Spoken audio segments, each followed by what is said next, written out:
Hello and welcome. I'm going to be doing a little bit of a Martinsville guide here for the league race coming up this Tuesday. I know a few of the guys that are in here kind of struggles at short tracks, and maybe I could just help whoever with it. Martinsville's my favorite track on iRacing, so I'm pretty good at it with as many laps as I have around it. But I'm going to be first starting off with the restart zone and kind of tips through it, but little tips and tricks that I've learned from Martinsville, and a little guide to getting around it in the trucks. Alrighty, so we're heading in the restart zone. Second gear, 45 miles an hour is pace speed, so I jump on the gas quickly. You'll see shift lights into third, into fourth, and that'll be the restarts. Got to be careful with spinning the tires. That is one big thing with it, especially on old tires and things like that. So be careful in the restart zone spinning the tires. We've had problems with that. I know a few guys have problems spinning the tires, especially at short tracks in second gear, so got to be looking out for that.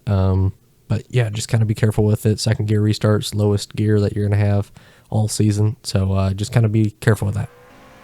All right, now into the race laps. Going to run just probably, I think I ran 5 laps here. You can see in the bottom right, no track control or grip packs or anything like that. Then you can see the last lap time in the bottom right. So I'm going to talk a little bit about the race laps, how I like to run them. I really like to arc it here, especially in the race, or get down to the bottom quick and just kind of hold that bottom. You see at the bottom left, make sure there's no space for any car to even look underneath you.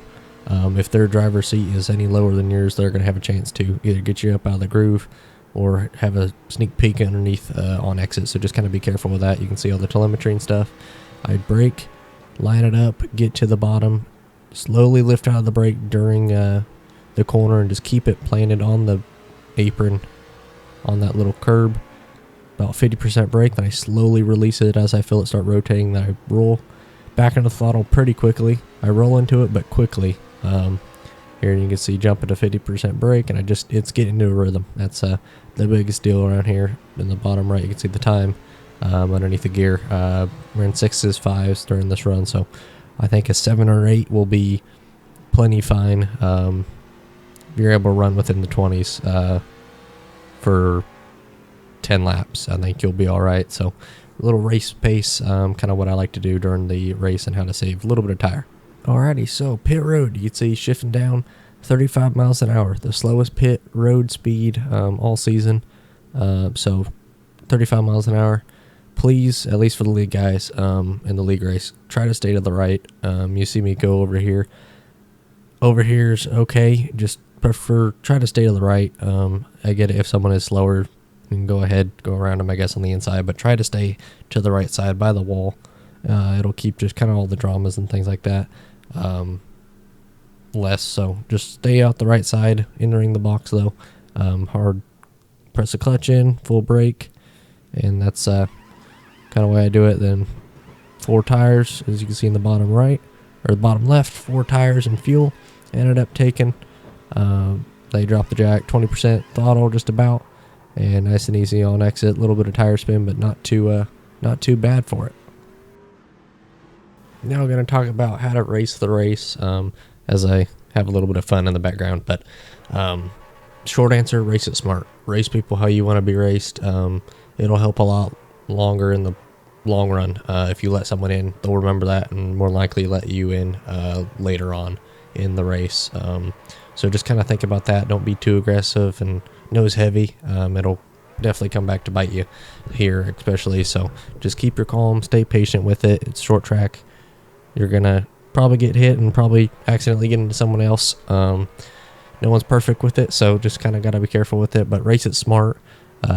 Just think about everything before you make a aggressive move, and just race it smart. You know, you can sit behind a car for 5 laps and then get around them. Just if you're faster, stay on their back bumper. You'll apply the pressure, and they'll make a mistake, and you'll go right by them. So no need to make the move immediately through on that lap as you see it fit. You can have a little bit of patience with it. Qualifying time now, going to be big.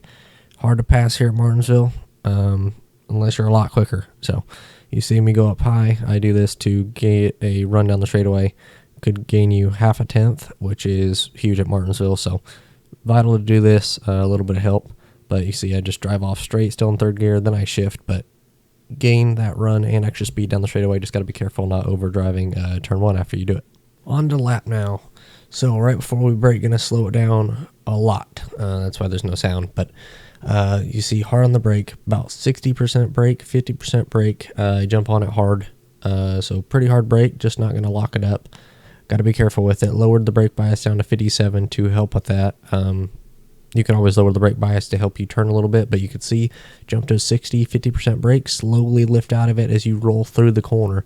And as soon as I'm 0 on the brake, I start getting back into the throttle hard really quickly. This time I just mat it on exit, got a good run on exit, but that's kind of the way that you run Martinsville. As soon as you can get on throttle, the earlier you get, the quicker you're going to be down the straightaway and the faster your time's going to be. So always think about that. And then pretty similar for 3 and 4 as it'll show here. Heading into turn number 3, pretty similar as turn number 1. Hard on the brake, 50% brake. Get down on the bottom, and just before the end of the concrete, going to be wide open on it, and drive her all the way out to the wall.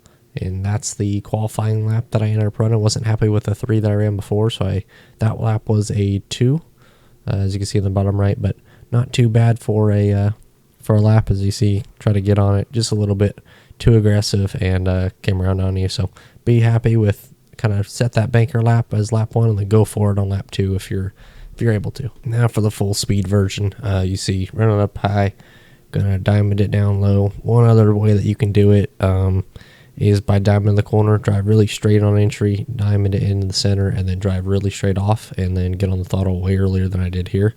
You can see I am a little bit up from the center, and then go down a little bit on exit. See, I'm off the curb. Now I'm all the way over it and all the way out to the wall. A little wiggle, but not too bad for a lap there.